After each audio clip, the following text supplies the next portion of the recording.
I'm so lucky. On 8 Ride, I get to pick up and drive around and talk to some of the biggest names in poker. Phil Hellmuth, Maria Ho, Sean Deeb. I mean, the list goes on and on. But today, I am picking up the one and only, oh my God, ClayAiken, Phil Galfond. I mean, we know each other really well. We're good friends, me and Phil. I don't know why I agree to this shit. Tuck. Damien? He'll say his name. We had Farrah Galfond in 8 Ride. It was a pretty amazing show, and she told me that Phil would really enjoy doing it. So, you're welcome, Farrah. I don't know why Farrah wants me to do this too. She said it wasn't that bad, but she's so much more tolerant than I am. People like Tuck. Well, I'm stuck now. He's here, so. Hey, Phil! Hey, Phil! Fuck me. Hey, man.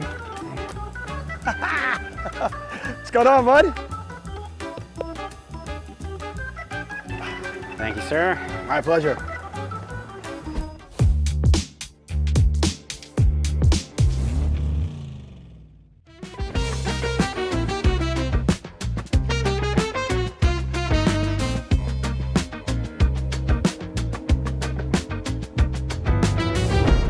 Hey, I am super excited that you have agreed to do this.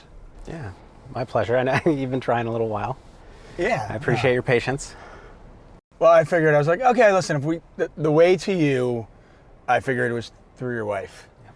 I was like, and if we got Farrah to do it, then you kind of have to do it, right? Oh, Jesus. Then you have to do it. Yeah. Okay, so I want to take it way back. Oh, okay, let's do it. Because you've been in and around poker for such a long time. Were you good right away? No. So I played cards with friends, like 12 through 18. And we didn't... 12 years old? Yeah. Okay. Like that was what we did when we hung out. And none of the games so we that's played... like pre-poker boom. Yeah. And none of the games we played were like I've ever seen spread since. So we played this one game. It was really fun. I'd love to try it now that I understand poker, but you'd get 5 cards and then the dealing was like Hold'em. The betting and the dealing was like Hold'em, but it was a point game. So aces were 1 or 15. It's a high-low point game. Aces are 1 or 15. Every card is what you'd expect otherwise. Face cards are 10. And when the board came out, like on the flop, if you paired the flop, you would discard your card. So now you'd have 4 cards. And so if you discarded all your cards, you'd have 0 points. You'd win the low. And it was a high-low game. It was a high-low game. You had to declare. And yeah, it was pretty fun. But like I played that whole time without ever really having a strategic thought, And then I started playing poker online because the poker boom. And I also didn't have a strategic thought. And it wasn't until a friend of mine who actually won a big tournament on Party. I mean, he won a tournament on Party Poker for $30,000, and we're 19 at the time. So this was like the talk of our friend group from back home. So this is like, we're talking like 2003-ish? Yeah, 2003. He called me and said, hey, Phil, I picked up some poker books and I've been learning and I think you'd be really good at this. And I was like, all right, that's all. I mean, that's all I needed. That was it. I liked to gamble already. And at this point in your life, what were you doing? I was in college. Okay. Where'd you go to school? University of Wisconsin, Badger? Madison. Yeah. Okay. And at this point I hadn't decided a major, but I ended up being a philosophy major before dropping out. And I didn't really have a plan. By the way, dropping out as a philosophy major or getting your degree as a philosophy major is the exact same thing. I was never a very good student. I never studied or did my work is what happened, essentially. Why? Why weren't you a good student? I think what happened was through middle school, it was too easy. And so I just got A's without trying. And then in high school, I just didn't have the study habits and I was used to not trying. And actually, so I've worked with Elliot Rowe on this. Elliot Rowe, by the way, is an amazing mental game coach. Yeah, he's the best. And I've worked with him for a while. I've read his books. Yeah, he's fantastic. So he has this. He has a course on Run It Once where it's a game poker masterclass, and he goes through like examples of programs that he refers to it as programs that get installed in your youth that are still running today, that impact the way that you like behave a in the virus world. would on a computer. Yeah. Like somebody put this virus in there. You have no idea it's there, but it's impacting the. And it served a purpose at the time, but it's no longer serving you. It's hurting you now. And so he gave like 2 examples, and one of them is I think exactly what was happening with me. And he calls it the Too Smart to Try program, which is throughout your youth. Like I told you, I was the first grandchild on both sides. Like a ton of love and attention. And when I was like 2, I peaked at 2. I was so smart. You picked it what, 2? 2. At 2 years old, I was like, I was so smart. And so I had people tell me. That's so sad. Imagine peaking at 2. Yeah. But I had people, basically you grow up, you have people telling you how smart you are. You assume, subconsciously that there's, their love is associated with that. Like it's one of the things that they keep telling you that like they tell you with a smile on their face. And so I start believing that I'm really smart, but also believing it's really important for me to be smart. And then when life starts to get harder, the Too Smart to Try program protects you from finding out that you're not smart, because if you don't try, you can't fail. So I never learned those skills. And then the way it was manifesting today was like in this era, it was almost a replay of school, where like, in the early 2000s, it was elementary school where I could ace it without trying. And now, 2018, 2019, 2020 and beyond, with the advent of solvers and all these other tools, you can't be at the top without trying. And I was afraid to try. And so it was happening all over again, where I had fallen off because I wasn't willing to study and find out that I was so scared that if I did study, I couldn't be a top player anymore. I use the analogy, have you ever been to karaoke where there's somebody who might actually be a decent singer, but they sing terribly and they make it a joke? Yeah. Because they're scared. They're like, okay, well, that's funny. Yep. Because if they try and they suck, yeah, it's scary. Then it's like, oh wow, they actually tried to be good and they were terrible. So it's just much easier to just play it like a joke. Yeah. No, it's a great analogy. And so it was holding me back, and it was through my work with Elliot that I finally picked up a solver and started studying poker in 2019. And then came back for the Galfond challenges. Right, I remember when you wanted to do the Galfond challenge, and I was lucky enough to commentate that first match versus venividi. I remember talking to you about that before we even agreed to do the commentary and everything, and you were like, I'm kind of doing this because I want to see where I'm at. I want to give myself a challenge. Yeah. And this will be a really good challenge, and I imagine that's it. You brought up something during that last little speech, and you said when things get hard, or when things got hard. When have things been hard for you? That's a good question. So on the outside, it doesn't appear to be hard at all. Yeah. And I know you're human, and I know that's not true, but yeah, no, a lot has been. Look, I've lived a very fortunate life. I've been very lucky, and most things have come easy to me. The part that would seem the hardest on the outside, I think, or to other people, was I had a really hard 2021, where we were Run It Once Poker at the end of 2020 was struggling, and it became clear to us that we needed to either sell the company or partner with somebody big, because we just weren't gonna reach critical mass on our own. It was too expensive too. And long story short, the whole year of 2021 was dedicated to trying to make that happen, and there were a lot of disappointments. It was a lot of stress, a lot of money coming out of my bank account every month, and a lot of disappointments. And there was one particular disappointment that I can't get into too much because we were NDA'd, but it was like we got like terrible news at the company, and I was meeting with I was in the same place as my co-founder Dan, and we had traveled somewhere to try to make a deal work, and he left to catch his flight home. It didn't work out. He left to catch his flight home, and I had missed a bunch of texts and calls. And I was like, whatever. And then Farah started texting then and was just like, Phil, you really need to call your mom. You really need to what? Say it? You need to call your mom. And so I called my mom. I expected that, I don't know, like a grandparent was in the hospital or something. But my dad had a heart attack and died. And so it was like the same day that there was like so much stress and pressure and so much disappointment from the company perspective. I lost my dad. And so that really, in a way, it put the company struggles into perspective and kind of lessened that. But it was a really hard day. And the funny thing is that that's the first, it's the first time, I'm very lucky to say, that, kind of tragedy has hit me. Like I've, again, lived a very fortunate life. And I was always worried that I wouldn't be able to handle it because I never dealt with hard things like that. But I don't know, I kept going because I had no choice. And actually so that's what sounds like it would be the hardest time in my life, but realistically, but I don't know, that level of whatever, with all of it coming together, there was so much pressure on me and so much that I had to do that I just kept moving forward because I had to.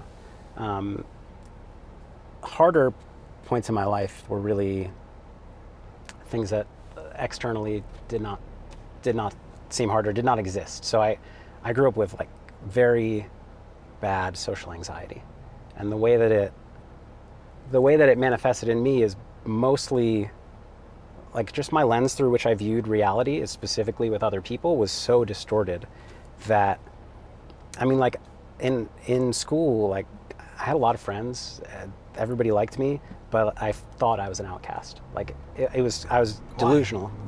It's just so you know how you'll have a conversation with someone in a social setting and you'll leave it being like, I sounded stupid, or he probably thinks, it was the way that my brain worked, it was like that times 50. So just every interaction, I just always put thoughts in people's heads, and I always assumed they were thinking the worst of me. And so basically my whole childhood on paper was fantastic, but I had all these imagined troubles throughout most of it, and it wasn't until, 20-ish, and I've been working on it for a long time, and I've gotten a lot better, but it's been a journey, slow journey. So a lot of the hardest points in my life were emotionally hardest points in my life. Nothing bad was even happening, or nothing that bad was happening. I think it's refreshing. Hopefully everybody watching this is you appear to have it all together, and you've had so much success in your life. Yeah, we all have our stuff.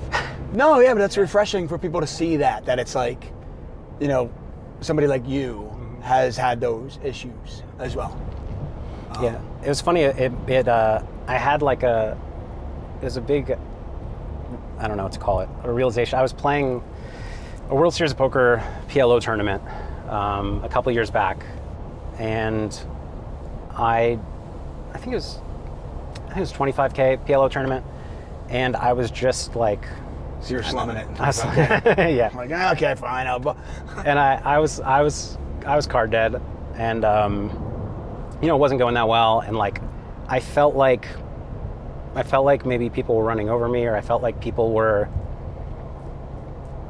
I felt like they thought I was a fish, and I didn't actually care. I don't really care about that too much, but I felt like they were they thought they were all This was when? 2 years ago, something. Wait, you thought? I'm serious. Yes. You thought that they thought Phil Galfond was a fish. I thought that and so this is the real. I was in that zone, in that mind frame, and I don't know, a new player comes and sits down at the table and says something to the effect of, "Oh, greatest of all time," and then I was like, "Oh, maybe I'm imagining this," yeah, it's just a reminder of how my mind can do that, and it was funny to just while I was really in that state, just have that reminder of reality. Do you suffer from Because you kind of what you bring up is like imposter syndrome. You know what's funny? I don't, not very often. I have a very weird, so a lot of people struggle with like negative self-talk and like don't think much of themselves. They're going to find out, they're finally going to realize I have no idea what I'm doing. Yeah. And my thing is which is I think is uncommon from talking to a lot of people. I internally, I think pretty highly of myself, but I don't think other people will see it that way. So I don't doubt myself, but I doubt how everybody else perceives me. Which I guess is better than always thinking that I'm awful at things. Yeah, I mean, listen, there's the old saying of like, hey, if you don't believe in yourself, nobody will. At least you believe in yourself. Yeah, I do. I believe in myself. So whether they do or not is not in your control. Yeah. Right? That's true. You bring up social anxiety, which I think in the poker world is probably not that rare. I would imagine that a lot of people who have social anxiety probably find themselves or navigate toward games. And poker being one of them. Games, and I mean online poker especially. You know, right? Just sit at home in front of your computer and play a game. Be as antisocial as you want to be. Yeah. And make money doing it, which is awesome, right? Yeah. Wait, I found a video game that I can make money? Okay, this is cool. Yeah. Because I love video games growing up, and I'm like, I'm just like, it's like, I feel like if I was a little bit younger, I probably would have made a lot of money on online poker. Yeah. Because I was just busy playing like, NHL 94.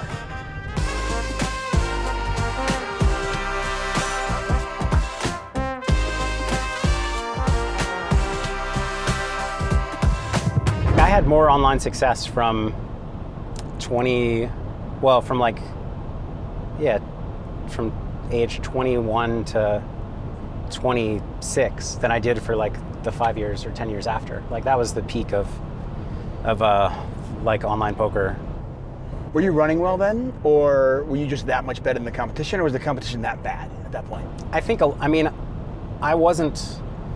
don't think I was the best pro. I was one of the best, but there were a lot of people who were making a lot of money because there were a lot of bad players playing a lot of high stakes games. So there was a lot of money to be made. I don't think I was, who knows? It's really hard to tell, but there were, probably 10 pros of somewhat similar skill level playing those games. I was one of them. And then there were a lot of non-pros. So yeah, the games were big. And they went well. Not always. There were downswings, of course, but... Before you go to the New York story, I do want to ask you this, because we did an 8-to-8 ride with Sean Deeb, and he brought this up. And he said, it's really, really hard to know when you're not good anymore. Yeah. And he said, I think I'm going to quote him, I try to at least, by the time you figure it out, a lot of times it's too late. Yeah.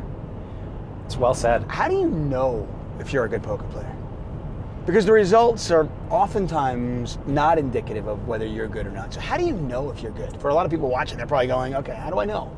So I think the unfortunate truth is you really can't know. But how I know is I see my opponents make more mistakes than I make.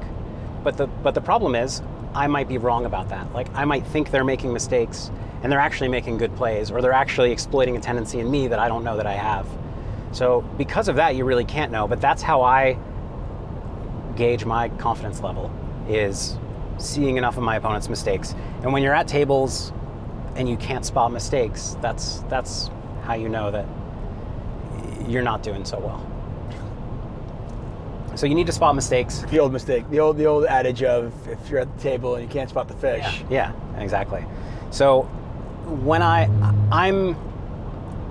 think most high stakes poker players tend to err on the side of overconfidence, and I believe I'm more underconfident, so I'm questioning myself more often than most people. So I think because of that, I assess my edge or lack thereof pretty frequently, and so it is something that is always top of mind. And so I think I'm like a little more well protected from that than the average player. But no, Sean's exactly right, because when I think I'm spotting mistakes in my opponents and I'm wrong, like if and when the day comes where I'm not good enough anymore, and I'll still probably think I'm spotting mistakes. So I don't really think there's a way to know other than, results over a long period of time. And you can get outside opinions of people who are good, but you might think they're good and they're just as bad as you. Yeah, and I always wonder, it's like, results over a long period of time, and people always ask, like, oh, what's your win rate? Or, how have you done over a long... But then you go, how relevant are my results from the beginning of that period of time? Yeah, if it's been years, not so relevant. Well, somebody goes, well, you need a long sample, a big sample. Okay, cool, I've got a big sample. But if I'm gonna have a big sample, then the beginning of that sample is a really long time ago, and how relevant is that? Yeah. No, it's so people don't understand how large of a sample you need to really have high confidence that you're a winner. And fortunately in live poker, because the live poker you play so many fewer hands than online, but win rates are higher, and so it does kind of like you should have fewer you should have far fewer downswings per 100 hands live than online. But yeah, in both cases, you need to play for a long time to have the level of confidence, like based on just the results. And so I think you have to judge it by the quality of games. And again, if you can spot mistakes, then it means you might be a winner. I do want to get to New York, but you've opened up a kind of a little Pandora's box, and I want to get into it. Phil Ivey, I think, once said he didn't believe in running bad. He said, if you're losing for months on end, you're just bad. That's interesting. So I wonder if, do you know when he said that? I think it was a while ago. Yeah, because I think probably, Phil Ivey is one of, if not the greatest of all time. And I think a while ago, his win rate in a live no limit game, is in the, I don't really know, maybe 30 big blinds per 100. What we would have thought was unsustainable.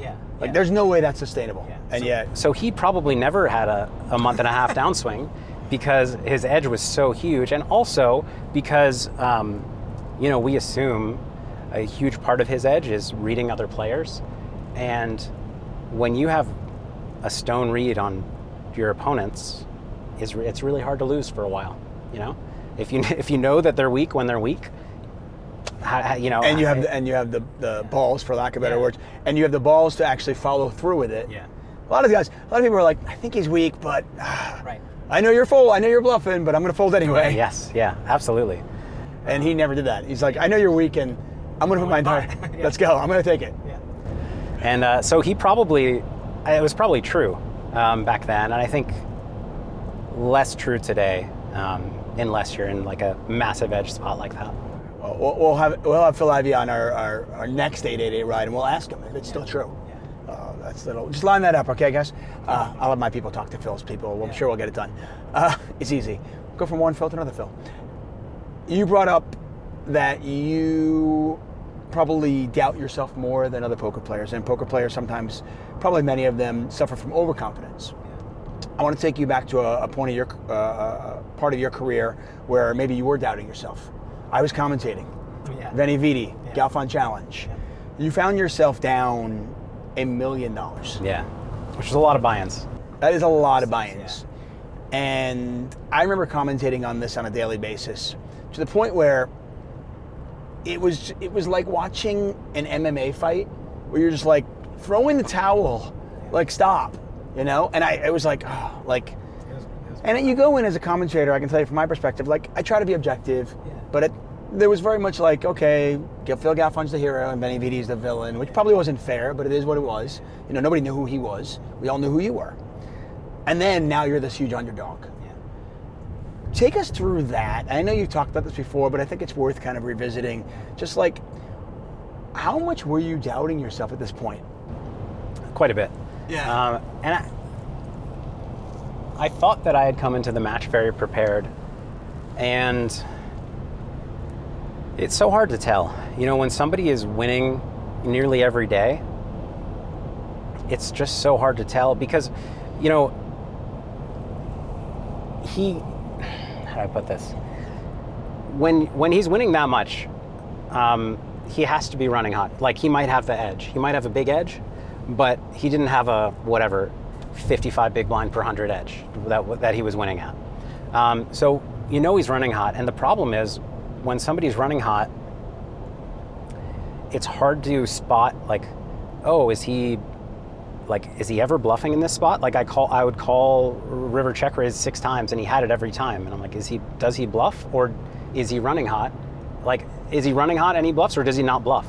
And so when somebody's running really hot, they kind of get to win pots in all different ways, and you don't get to see them, like, they rarely are making the folds, like, so you're not getting your bluffs through. By the way, I've come up with a really good strategy. Yeah. It's a new book that I'm going to come out with, which is, you don't have to bluff if you always have it. Yes, You exactly. just always have it. Yeah. So for a period, he kind of always had it. I mean, obviously he was bluffing. He's a fantastic player. But it was so hard to tell what he was doing, because it just seemed like whatever he did, he had a big hand. And it made it really hard for me to assess his game. Because it's just like, man, he's being aggressive, and then when I call him, he has the nuts. So what's happening? And so it was really hard to assess his game. I thought I had been prepared, and I thought I was playing reasonably well. I was reviewing stats, and like, I felt like there were things I could take advantage of, but really, I was obviously doubting myself a lot. I felt like... What got you through that? Because, I mean, it was a difficult time for everybody. I mean, we're in the middle of COVID. You can't even, like, go talk to your friends, or, you know, go to the gym and kind of, like, burn off steam or something. What got you through that? So, I mean, I had calls with Elliott Rowe probably 4 times a week. So we'd have a call before the sessions for like 15 minutes. And then every week or two, we'd have a 1 hour call outside of that. And I think that I naturally can do a decent job of staying sane, but there's a difference between staying sane and coming into each session and performing, which is what Elliott helped me do. Like, helped me just put, as much as possible, put all of the past aside and focus on just today. Like, put the pressure of the overall match aside and focus on today. Because it was especially hard because this was my, what's the word? This is like my, what is the word? Like, homecoming? This is when I came back to poker. Yeah, it was kind of, I mean, I thought it was like you said it before, and I remember talking about it, in the sense that you had kind of, challenged yourself. Yeah. You were like, okay, I think I fell behind a little bit. Yep. And after talking to Elliott, I was like, okay, I'm going to start studying, and I'm going to put myself back out there. Yeah. And I am going to literally put myself out there and challenge people and see where I stand. And then you put yourself out there, and yes, got smacked. Yeah, it was the very first match. And everything we talked about earlier, maybe I'm not as smart as I think I am. Maybe I'm finding out now that I can try and fail. And so at the point where I was down $1 million and I took a break, I paid the penalties to take a break because I just wanted to decide if I would continue. For the record, none of us thought you were going to continue. I know. We were all like, I was talking to your, people that work with you over at Run It Once, and I'm just like, because this is done, and they're like, no, he's going to take a few days, and I'm like, okay, it's done. I thought I was going to quit. At first I told people I was quitting, and then I was like, you know what, I'm not sure yet. So I actually said I was going to quit. And then I said, no, let me just think for a little bit. So I took some time. I mean, for the record, by the way, there were side bets, and at this point, you probably assumed, even if you came back, you were like, okay, well, the side bet is out of reach. Yes. I'm not winning the side bet. I'm going to lose that no matter what. Yeah. So now it's just a question of, am I positive EV in this match? Yeah. Can I get it down to 700,000? Exactly. Am I positive EV or like, can I get to positive EV? Because even if I, like, throughout the rest of the match broke even or won 100,000, 200,000, I would prove to myself that I could hang with him, which is what I wanted to prove to myself. And so at this point, were you willing to even lose a little bit more money to learn? I think I set I didn't set an exact stop loss, but I think I was going to lose 400K more, and that was it. Wow. Okay. So you weren't that far off. Yeah. And 2 bad days. Yeah. And one of the things that really helped during that break is because when somebody's running like that, they just have such a hold over you. It becomes harder to play and harder to kind of outmaneuver them. I played a lot against other people during the break. So I played in like the Zoom pools, like the heads-up Zoom pools, where it's like 15 different opponents. So you took a break from losing $1 million in this ridiculously grueling mind challenge. Yeah. And your break was playing poker. My break was playing poker, yeah. And so I played, and I mean, I ran hot there, but I won like, I think in a week, I won like 22 buy-ins. So I mean, I lost 45 buy-ins to Venny.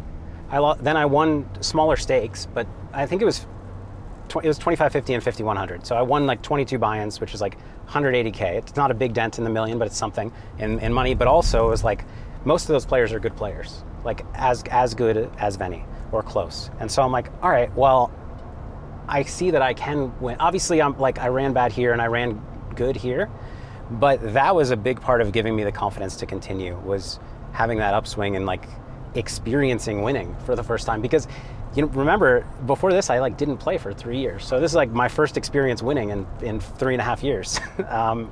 And that's what gave me the confidence to continue. I wanted to continue the whole time, but it just it felt maybe like I was making a big mistake, and so I wanted to gain that confidence. And you know, who knows, if I had played those if I played that heads up stuff on the side during the break and I lost there, I probably would have quit. I would tell you that one of my favorite moments, and still one of my favorite moments of commentary, was the day you crossed the green.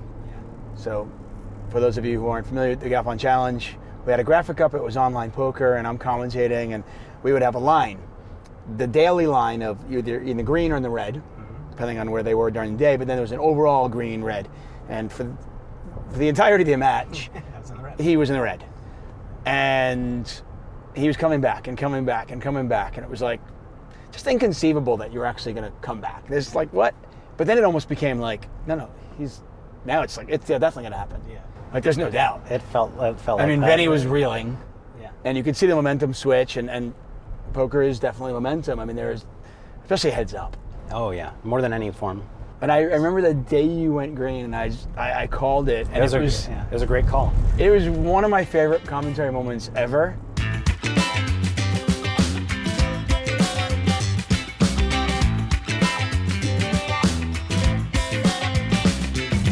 Okay, let's go back.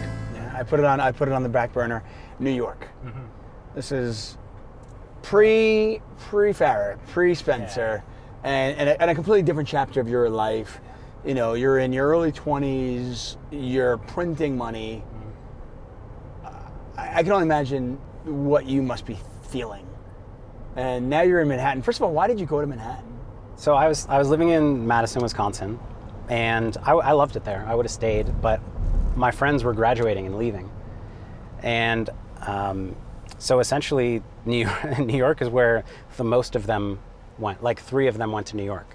And they were all spreading out everywhere. I was like, all right, I'll just go with them to New York. And I actually moved with another friend of mine that was in Madison. So we're like, we'll both follow them. And yeah, then that's how I ended up there. And I mean, in hindsight, it wasn't bad, but in hindsight, like moving to the most expensive place to live and the highest taxes might not have been the best idea. But, you know. It's an experience you had, though. Yeah, it is, yeah. Well, I think I don't regret it at all. I think it was a bad decision for me because I just stay inside. So like to move. Oh, you didn't even get to experience Manhattan? I mean, I do somewhat, but like I'm a homebody. What I love to do is just stay inside. I could really live anywhere, and so for me, it just feels like Manhattan was wasted on me. You know. Because when you hear it from the outside, you go, okay, you bought 2 penthouses in Manhattan. You're in your early 20s. You're making a ton of money. You're making like hedge fund money. Yeah. So like. You've heard the stories about like, you know, kids in their 20s. Oh, sure, yeah. That were making money from hedge funds and like... I'm staying inside playing online poker. Yeah, it was wasted on you. Yeah. Completely. So, okay, so you buy 2 penthouses. What's up with the swing? Tell us about that. Slide, sorry. So I looked at a few different buildings and there was one that I really liked, but they didn't have any units that were as big as I wanted. And so the realtor that was showing me around said, well, you could get these 2 and combine them, build a staircase between them, and then it would be as, you know, what you're looking for. and I like that Because you idea. needed that much space. I wanted it. So I was moved. My friend that I moved with lived with me in New York, so I gave him a room. And then, I don't know. The funny thing is, it's the first time I spent money like on anything. Like before then, I had a nice TV that was, I don't know, a few $1,000s, and then nothing else that was $500. Like the only like luxury in my life at that point was like I would order food. I would like order subs every night. My friends would make food because they couldn't order food every night. But like that was it. I wasn't living the high life. And so to go from like my first big purchase was a very big purchase. Right. But I don't know. You must have done pretty well on it. I mean, New York real estate is no, doesn't go down very often. It doesn't. I mean, but I like broke even. I caught it halfway through a crash because it was 2008. So it was the mortgage crisis, which was actually So you bought it, it went right down, and then I bought it halfway through going down, and it was so they were finishing it in the building, and so I put a deposit down, and then by the time that I bought it, well, I guess by the time I put a deposit down, it was like halfway down, but it was a big problem because, I thought I was going to put like 20% down.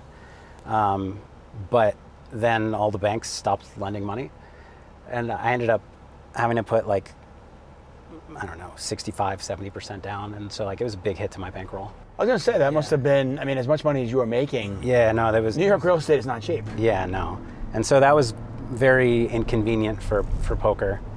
Although in other ways, it could have prevented me from lose. Like, I mean, I mostly won during that time, but it did like tie up some money, which, when you're 23, you're not always like I have always, people don't assume this, but I was always pretty reckless with my bankroll. Well, I watched a video, and I've heard the story before, how your bankroll at one point you had built it up to $800,000, and you lost half your bankroll, $400,000 of that in one night, one day. Yeah, I'd say that's pretty reckless. Yeah, I did it twice. I did it at 100,000 and I did it at 800,000. Lost half in a day. But I don't know. What's funny? So okay, at least 3 times not a charm. You haven't done that a third time. I haven't done it a third time. That's nice. And by the way, the weird thing is, I think people, I mean, both are devastating. I would actually argue that the 100 to 50 might be more painful. Yeah, it was harder. Because the 800 to 400, it's like you still have 400,000. Yeah. Like you can build that back up. 100 to 50, I'm not going to say that's not like you can't build it back up, but that's you're like suddenly like, wow, if I run that again, though, I'm in real trouble here. Yep. Yeah. Yeah. No, I don't know what I always like. My goal from a very early point in my poker career was I wanted to play the biggest games, and why? I don't know. Was it an ego thing? Was it a money thing?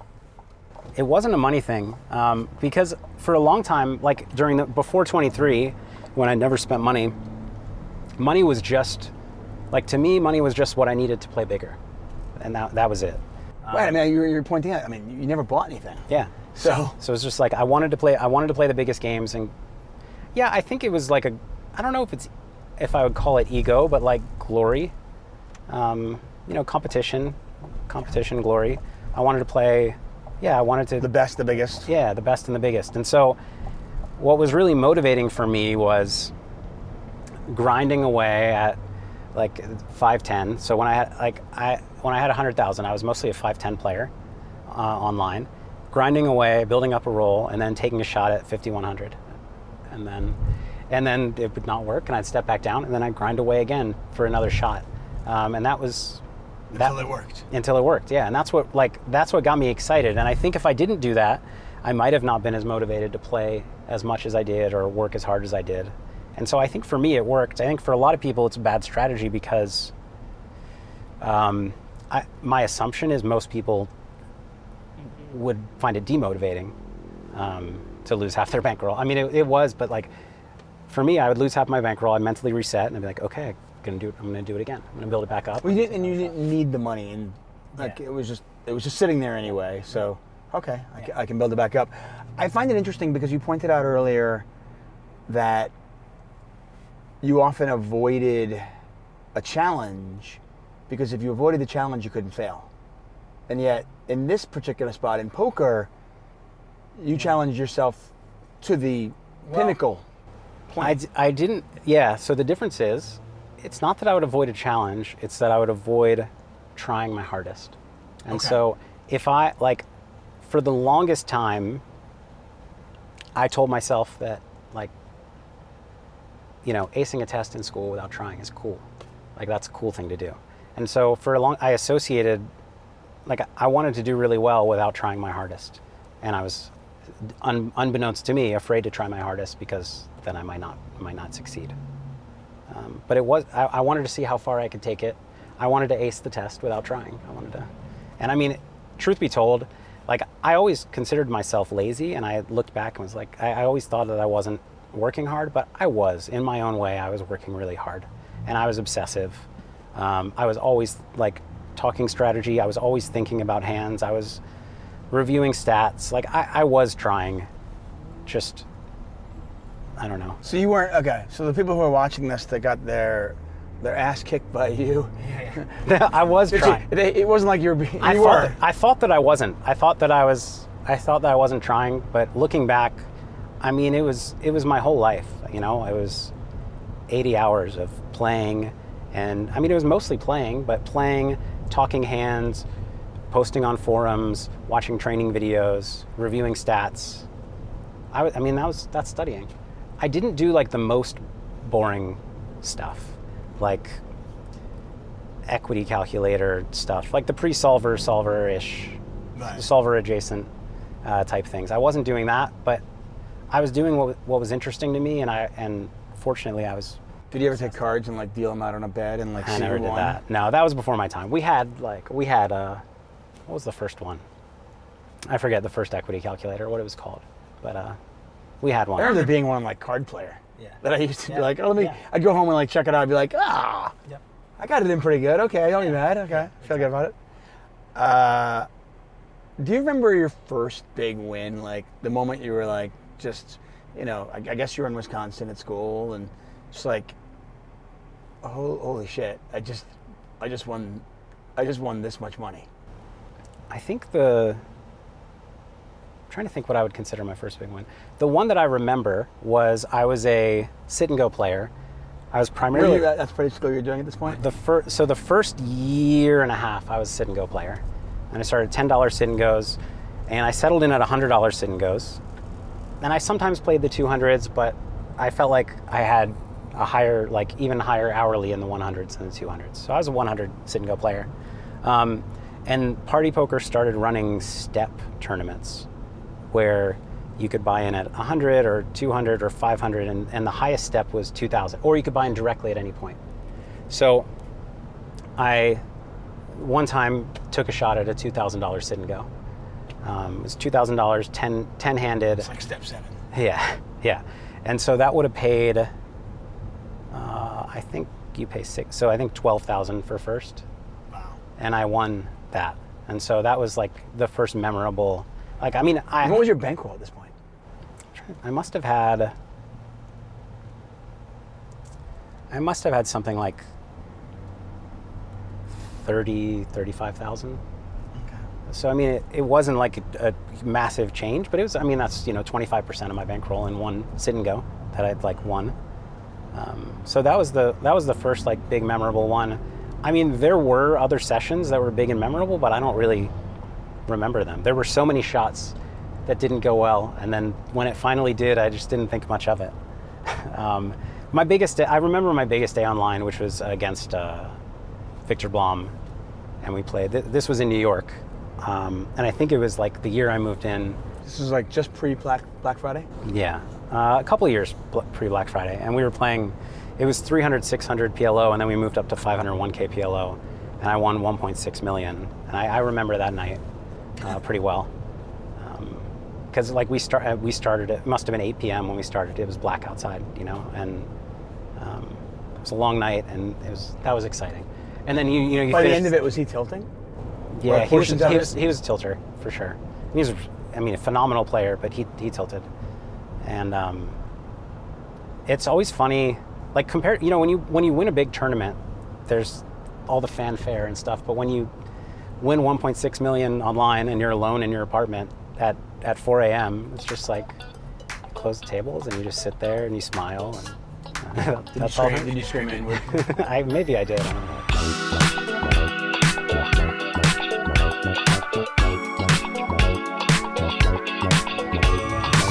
Do you ever struggle with kind of the what am I giving back to society? And also, I'll throw this at you, like, do you ever struggle with playing somebody who you know is tilting and like they're just burning money? I have tilting, no. I have trouble I hate playing when somebody's very sad. Like losing and sad, that's the worst. Losing and mad is fine. Losing mad's fine, okay. You're mad, I can take your money. Yeah.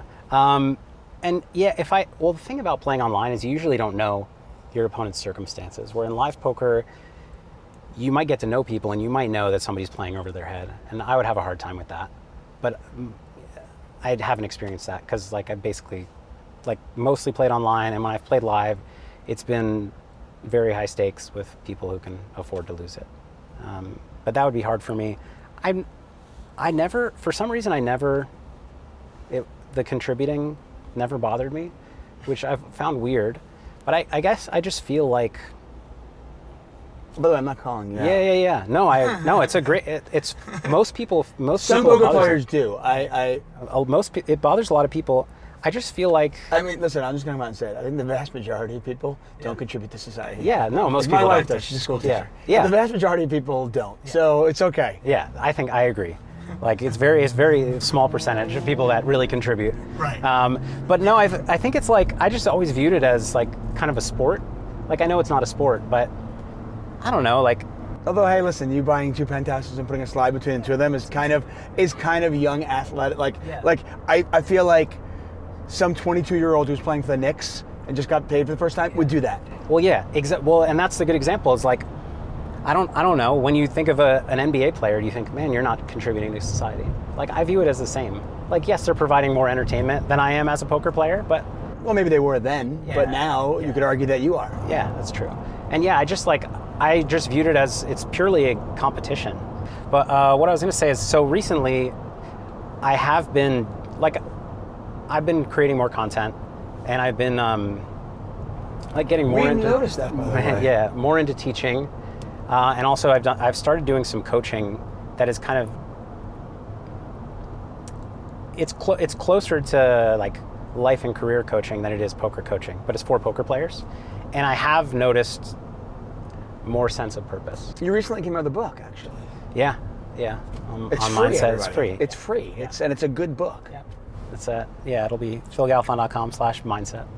I mean, it's pretty cool. Why? I mean, I never noticed that, actually. I noticed, I don't know, maybe it was 18 months ago, 24 months ago, when there was, you made a conscious effort to build your social media presence and get yourself out there. Why? It's a good question. At first, there was not a great reason. At first, honestly, the reason was there's no poker for me to play right now. There's a lull in what I can contribute to the businesses, just due to the points in their life cycle they were at. And so I was like, I need to do something with my time. And social media has always been one of those things where I'm like, I should post more. Like, I got a lot of followers on Twitter. I should just like post and actually grow. And sometimes I would try for a week and then like, I don't like this and stop. So I just decided, like, I've got this time, I want to do something productive with it. And so let's finally like make a push and try to grow social media. And that was really the impetus for it. And as I've gone on, I'm seeing that I'm acquiring a lot of skills. I'm reaching more people. I enjoy teaching, which most of my content I try to make educational. It's tough on YouTube. People want to be entertained, but I just want to educate. By the way, my favorite YouTube clip of you is the real Phil Galfond. Okay, that's not education, yeah. There's no education, but it's just you at your sarcastic best. Yeah, that was fun. So if you guys want to check that out, it's on YouTube as well. So it's a lot of fun. Maybe we'll get the link in there too. I don't know. That was a fun one. Yeah, you've got the book. You've got all this stuff. I'm going to ask you a question. This might make you mad. I don't know, but it won't be mad. You won't be mad, so it doesn't make a difference. You won't know. I won't know. Was part of the impetus for you to be successful in social media the fact that Run It Once, the poker site, didn't succeed? Because the training site is training site's great. Yep. And by the way, from people that said the playing site was good, it just never, like you said, you can never get traction. We couldn't get traction, and look, I'm really happy that that was a really hard project and really hard point in my career. And by the way, every poker player, every single one was rooting for you. Yeah, I know. We were all cheering for you to let's make it work. Yeah.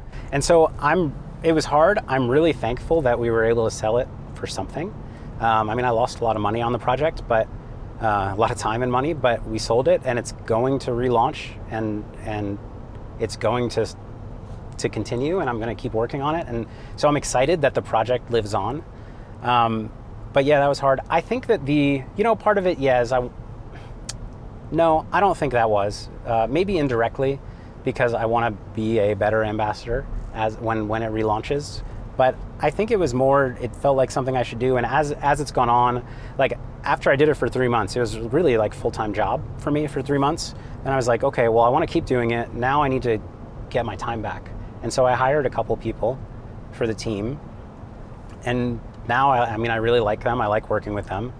And it's fun to work on stuff. I'm still not seeing like a return on my investment, but the thing about social media is just like a very long play. And so I'm going to keep it up, and people are enjoying it, and I find that rewarding. What's the end game? I mean, is it like, I remember talking to Doug Polk about this, and he was like, I don't know if he went into it with an end game in mind, but he's obviously built a brand, for sure, and been able to capitalize on that. Is that? I mean, yeah. When you have a big following, there are always going to be ways to monetize it, and I think straight. Oh. Yeah. There'll always be ways to monetize it, and I don't have it exactly sorted out yet, but I have some paths towards it. And one of the things that I'm working on now is more beginner-friendly training content, because like the problem with Run It Once training is brilliant. You said it. But it's like it's a great resource. It really is. I mean, during COVID, when I was commentating the Galfond Challenge, I kind of immersed myself into it a little bit, and so I was like, well, if I'm going to commentate on PLO, I should probably know a little bit more about this game. Yeah. So I started like watching the videos, and it's phenomenal. It's a great resource. It's like some of the absolute brightest minds in poker, showing you exactly how they think. The problem with Run It Once is even at like our Essential, which is our cheaper membership, it's $25 a month, it's still pretty advanced. And so for these people I'm reaching on YouTube, that I'm reaching for the first time, that didn't know who I was before, it's too advanced for them. Yeah. And so If I remember my dad came out to play the seniors event. Yeah. And Jason Kuhn was nice enough to coach him. Yeah. Took him out to lunch and they talked for an hour. Yeah. But I actually showed my dad a couple of the Run It Once videos, and they were. It's another language. Yeah, he was just like, I don't get this. Yeah. And he grew up playing poker, and he just was like, I don't get this. It's too advanced, and that's a failing on our part of like we made a product for us. Like I made a product that I wanted, and I'm not the entire market, I don't know if you can create, maybe I'm wrong, but I don't know if you can create a training site that actually, a video that caters to everybody. Yeah. Like you've got like the Brad Owen, the Andrew Nemi, or your videos now on YouTube, which do reach a certain market, and then you have the Run It Once videos. And I don't know if you almost have to graduate. Yeah. It's like, you can't teach math to a 5th grader and then calculus in the same class. Right, yeah. And so I'm working on more of an on-ramp to that content, more content that people will be able to absorb, that beginners will be able to absorb, kind of get them to that next level, to where they can understand the rest of the Run It Once content. Okay, so I brought up the video, the real Phil Galfond on YouTube. And obviously it's a sarcastic, kind of like, tongue-in-cheek, it's fun. Who is the real Phil Galfond? I mean, because we all know you as a poker player. What else do you do now? Not much. I mean, oh, come on. I mean, I spend a lot of time working, and I work on, now it's content, it's Run It Once training, it's Run It Once Poker, which was acquired by RSI. So I spend a lot of time on those things. And then I'm a dad. You know, there's not a lot of time left over. And what do you do for fun? What do you do to blow off steam? You play poker, don't you? To blow off steam, you play poker, don't you? No, I wish I could play more poker these days. I guess I watch TV. That's the only thing I'll do to like de-stress if I'm ever having a hard day. Are you like a binge watcher? Yes, absolutely. You'll just go through entire seasons and seasons. Mm-hmm. And I try to watch stuff with Farah, but it's too frustrating for me. She can watch like 2 episodes of something, and then she's like, "I need a break. I can't keep sitting down." And I'm like, I could watch 14 hours very easily. But yeah, so that's I guess what I do for fun. You know, spend time with friends. But it's harder. Like a lot of our friends are also having kids, and you get busy, especially with new. Like a lot of our friends have kids younger than Spencer, straight. Okay, your friends' kids are younger than Spencer. Okay. And so they're busy, and we're busy, and so yeah, I don't know. The truth is, not all aspects of my work, but I really do enjoy working, and I do enjoy creating things. So that's fun for me. That's your kind of boss stuff.